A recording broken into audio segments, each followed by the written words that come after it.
Hello and welcome back to the program. I am once again your host Joe. This week we watched 1962's The Fabulous Baron Munchausen. It is on the list because it's from the 1960s.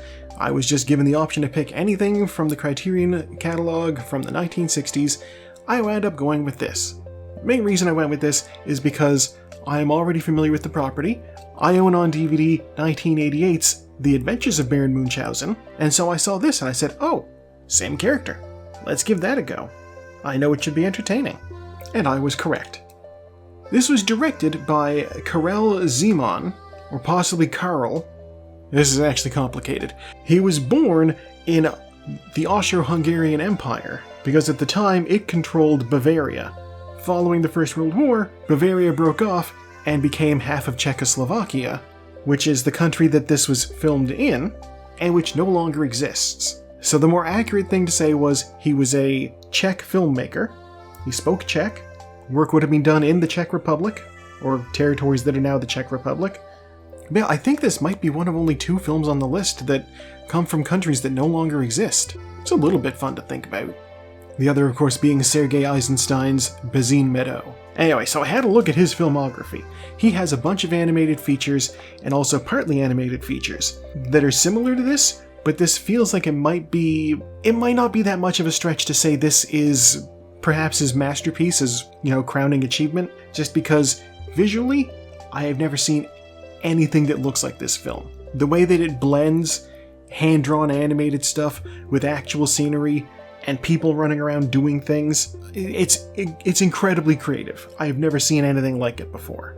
Like, this scene here, I looked at this and I was immediately transfixed. I was like, how do you do this? How do you even conceptualize the process of filming this? There's parts of it where they clearly just put a hand-drawn or possibly a photographic representation of a boat in front of a bunch of people on a stage. And they probably did that in post. I'm like, that's pretty clever. There's places in the film that have been crafted to look like they are still part of the hand-drawn 2D animated stuff, but it's an actual physical prop or set that they are interacting with. Like they kind of Who Framed Roger Rabbited this film, which is incredible considering it's from 1962. Some of the techniques that they used in this must have been borrowed for that film too. I should probably walk back a little bit. I've never seen anything quite like this before. I've seen something similar to this, and that is Terry Gilliam's animated features. If you've seen Monty Python's Flying Circus, if you've seen the Black Beast of Og sequence from Holy Grail, if you've seen the opening sequence to The Life of Brian, you know what I'm talking about. Terry Gilliam did a whole bunch of these fun animations for the Monty Python stuff, and apparently at some point in the 80s he saw this film, and he said, wait a second, this guy's basically doing what I'm doing, except he's got people in this thing. I gotta take a crack at making this. And that's how his version of the film, The Adventures of Baron Munchausen, wound up happening in 1988. It's visually beautiful, it's well acted, it's got a fantastic cast. Uma Thurman is there, Robin Williams is there, Eric Idle is there. Unfortunately, it was also a box office flop. Apparently in the 80s, a lot of films were trying to recapture the success of Labyrinth or The Neverending Story. And what they wound up getting was things like Krull, or The Adventures of Baron Munchausen, or Willow, that just did not perform at the box office. They gave him so much money to deal with this film, and it just did not pan out, which is a shame because it's really nice. But enough about The Adventures of Baron Munchausen. We're talking about The Fabulous Baron Munchausen, the film that directly inspired Gilliam to do that thing. Yeah, so like I said, this is beautifully animated, and then intercut with live action stuff is kind of incredible to look at. Like, if nothing else, watch it based off of that. I know the second I saw the trailer, I was like, this is going to be such a good watch. But also, the plot's fun too. To properly explain the plot, I should probably explain Baron Munchausen himself. So there's a historical figure, Baron Hieronymus Karl Friedrich Frere von Munchausen, who fought in the Russo-Turkish War of 1735 to 1739, and apparently he became somewhat of a celebrity because he would tell, we'll say, tall tales about his military exploits. In 1785, German author Rudolf Rasp wrote a story about Baron Munchausen's narrative of his marvelous travels and campaigns in Russia, loosely based off of the ridiculous stories that the actual Baron would tell.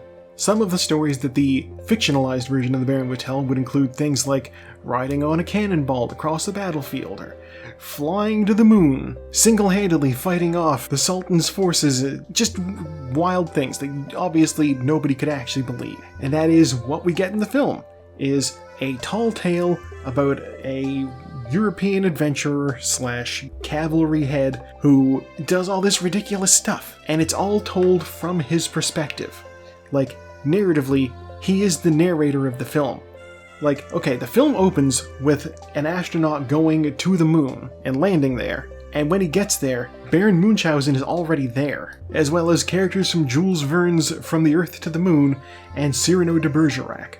Baron Munchausen is telling you that he was on the moon with a bunch of literary characters, and then a strange moon man arrived, and he decided he needs to take the moon man to Earth to show him what it's like to live on Earth. How nice. He decides to take him to Constantinople, and his reason for doing so, as stated, is, and this is stated by him narrating, he feels the spaceman will be more at home in Constantinople because the Ottoman Empire is the land of the crescent moon.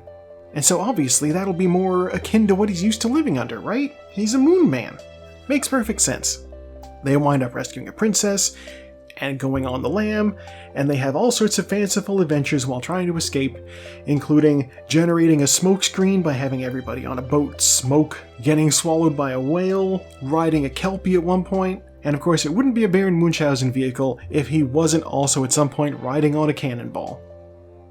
But yes, that is the important thing to remember, is Baron Munchausen is the ultimate unreliable narrator.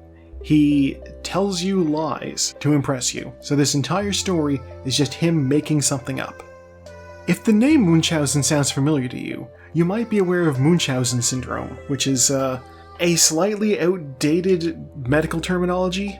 Maybe she injected herself with the ACTH. Her behavior suggests Munchausen's. She's had 4 hospitalizations in the last 4 months. Well, being hospitalized a lot certainly points to nothing being wrong with you. The patient falsifies or induces symptoms of illnesses in order to get, medical treatment or just attention. It is clinically these days referred to as facetious disorder imposed on self. There's also a version of this called Munchausen by proxy, or facetious disorder imposed on another, where the person is trying to elicit the symptoms from another person, which is ultimately a very abusive relationship too. So, extra messed up, but all of these just stem from, here's somebody telling you a story in order to get attention, which is what Baron Munchausen is famous for. Now, as per usual, the question comes up, would I recommend this film? And my answer to that has to be yes. Not only because, as I said previously, I haven't seen anything like this before. From a visual standpoint, this is such a treat, you will enjoy watching it. But also, it's incredibly easy to find. The whole thing is on YouTube. You can watch it on YouTube for free. I'll go one further. I'll also recommend 1988's The Adventures of Baron Munchausen, because it's also an incredibly gorgeous film. It's well put together, it's got a fantastic cast. Terry Gilliam is known for making good films. How can you lose with this? That one's not on YouTube. You're gonna have to find a DVD of that one. And hey, speaking of giving things a watch, what are we gonna watch this week? 3, 2, 1, and go! Alright, they're off. As predicted, into the bowl, up into the thing, and then down into these. They don't all land on those ramps though, and some of them just go straight into the funnel. Out front, Never Weaken and After Hours are jockeying for position. The hit is hot on their trail. These guys are going down this left path. It has these bollards on them. So does the right path though, so they're basically identical. The paths are the same. Sweet Smell of Success is over there with the Doom Generation. The hit is still out front, but Cecil B. Demented is making some headway on it. And then it gets stuck. The hit has survived the fall and landed in these speed boosts. Can I catch up? I think I can catch up. Never Weaken and Cecil B. Demented are coming up behind two.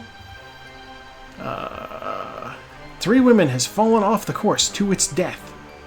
The hit has successfully landed on the back roll. Everything else is going to follow it down there too. We have these red dots. They're just pegs. They're just pegs to catch on as they go down into this other funnel.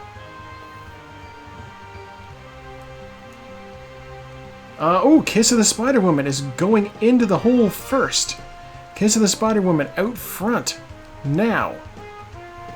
Some of these courses definitely remind me of Golf with My Friends. Yes, I 100% agree with you on that. Kiss of the Spider-Woman stuck on the comb. That's a disaster for it. But luckily, not that big of a disaster, because the hit and After Hours also get stuck. Wow, I think we're getting Kiss of the Spider-Woman.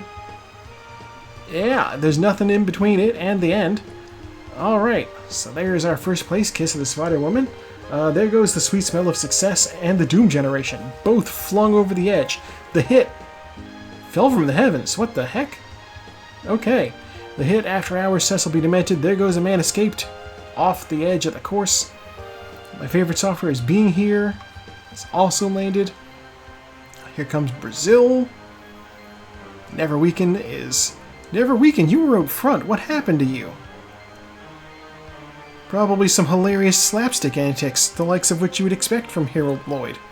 But yeah, that's official, our winner there, Kiss of the Spider-Woman. Do I bring up the results? I guess I do. 4 of them didn't finish. 7 of them did. Kiss of the Spider-Woman, which I will now bring up. What's the details on Kiss of the Spider-Woman? It's the 34th list, 34th film on the list. It's from 1985. It's on the list because it is a South American film. It's directed by Hector Babenco?